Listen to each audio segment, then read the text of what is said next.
आज की इस वीडियो में हम लोग जानेंगे कि एनएसडीएल क्या है एनएसडीएल के फ़ायदे, इन सारी बातों को हम लोग जानेंगे। तो चलिए शुरुआत करते हैं। दोस्तों, सबसे पहले जानते हैं कि एनएसडीएल है क्या। देखिए, एनएसडीएल है नेशनल सिक्योरिटी डिपॉजिटरी लिमिटेड, यानी कि राष्ट्रीय प्रतिभूतियाँ भंडार समिति, जिसको हिंदी में बोलते हैं राष्ट्रीय प्रतिभूतियाँ भंडार समिति। दोस्तों, इसका काम क्या होता है कि एनएसडीएल भारत की एक डिपॉजिटरी है जहां निवेशकों के शेयर, बॉन्ड, डिबेंचर, प्रतिभूतियां डिपॉजिटरी में इलेक्ट्रॉनिक फॉर्म में सुरक्षित रखा जाता है। यानी कि कोई भी यहाँ पे कोई कागजी कार्रवाई नहीं होती है कि कागजी कार्रवाई जैसे आपका कागज़ कहीं खो गया, कुछ हो गया, पूरा का पूरा काम इलेक्ट्रॉनिक फॉर्म में यानी सुरक्षित होता है। ठीक है, जिस प्रकार हमारे बैंक में पैसे सुरक्षित रहते हैं, उसी प्रकार एनएसडीएल हमारे क्या करते हैं, शेयर, बॉन्ड, डिबेंचर और प्रतिभूतियों को इलेक्ट्रॉनिक फॉर्म में सुरक्षित रखती है।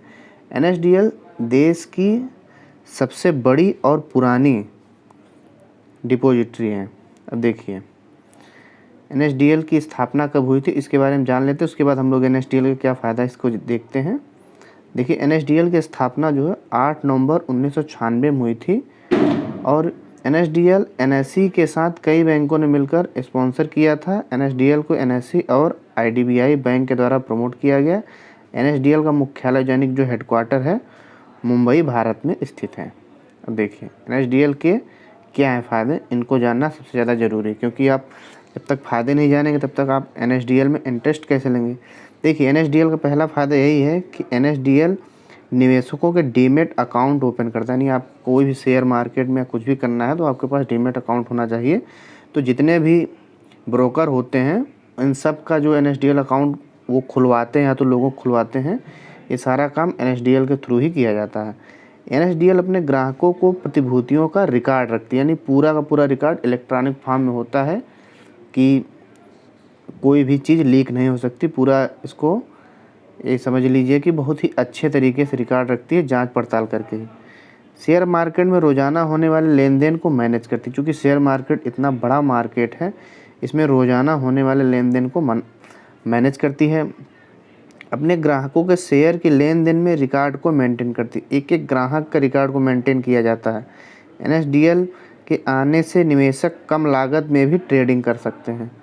पहले जब एनएसडीएल नहीं था तो ज़्यादातर काम कागजी कार्रवाई होता था, बहुत बड़े बड़े पैसे वाले लोग करते थे ट्रेडिंग, लेकिन एनएसडीएल से कम लागत से भी आप ट्रेडिंग की शुरुआत कर सकते हैं। एनएसडीएल कागजी कार्रवाई में होने वाली त्रुटियों को समाप्त करता है, क्योंकि एनएसडीएल ने पूरा का पूरा काम इलेक्ट्रॉनिक कर दिया, यानी डिजिटल कर दिया है। शेयर मार्केट में बेहतर संचार सुविधाओं की आपूर्ति करता है, पूरा का पूरा हाई स्पीड इंटरनेट से जुड़ गया है, तो आप बहुत ही अच्छे तरीके से इसमें संचार कर सकते हैं।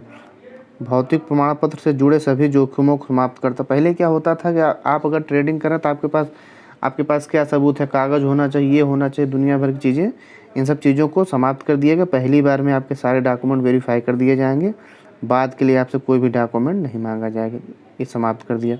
उसके बाद एनएसडीएल निवेशकों को नॉमिनेशन की सुविधा उपलब्ध कराता है। जैसे मान लीजिए आप ट्रेडिंग कर रहे हैं, तो अगर बाई चांस आपको कुछ हो गया तो आपका नॉमिनेशन कौन हो गया, यानी आपका वारिस कौन होगा, होता है ना, इस टाइप से नॉमिनी या नॉमिनेशन इस टाइप की भी सुविधा दिया करता है। अब देखिए, एनएसडीएल के और क्या कार्य हैं, इसके बारे में हम लोग जानते हैं। यह भारतीय प्रतिभूति बाजार में जिसे डीमेट अकाउंट हस्तांतरण एंड ट्रांसफ़र को बहुत आसानी से करता है, प्रतिभूतियों के निपटान से संबंधित सेवाएं प्रदान करता है।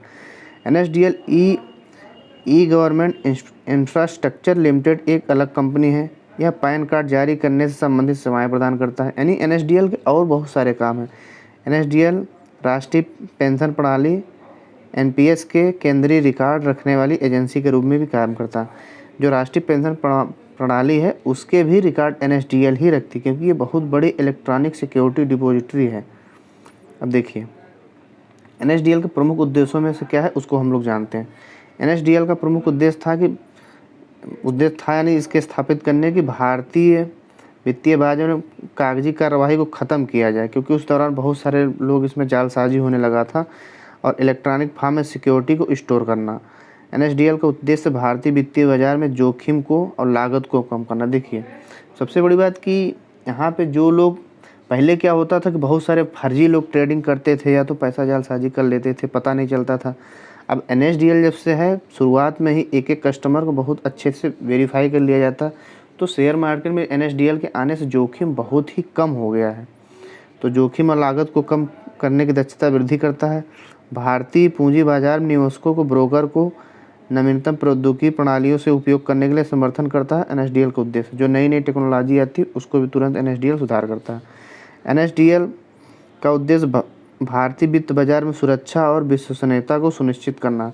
देखिए एनएसडीएल के स्थापित करने का ही मेन ये रीज़न था कि पहले बहुत ज़्यादा जालसाजी होती थी, तो एक सोचा गया कि एक ऐसा कोई प्लेटफॉर्म हो जहाँ पे सारे जितने भी व्यक्ति हैं उनको अच्छे तरीके से वेरीफाई किया जा सके, जिससे कि कोई भी किसी के साथ धोखाधड़ी न हो पाए। उसके बाद मार्केट के से अलग हटकर ट्रेड के क्लियरिंग कॉरपोरेशन द्वारा खत्म नहीं किया जाता है। इंटर डिपॉजिटरी ट्रांसफ़र सिक्योरिटी का एक डिपॉजिटरी के रूप में ट्रांसफ़र करने की अनुमति देता है। कॉर्पोरेट एक्शन कंपनियों द्वारा निवेशकों को दिया जाने वाला लाभ है। देखिए एनएसडीएल के आने से सारी चीज़ें बहुत ही अच्छी हो गई और बहुत अच्छे से लोगों को बहुत ज़्यादा विश्वसनीयता बढ़ी और लोग बहुत अच्छे से ट्रेडिंग कर पा रहे हैं और अपना अकाउंट आसानी से ट्रांसफ़र कर पा रहे हैं और आसानी से डेबिट अकाउंट खोल पा रहे हैं। यानी एनएसडीएल समझ लीजिए बहुत बड़ी सुविधा दिया है शेयर मार्केट से संबंधित। तो मिलते हैं अगली वीडियो में, तब तक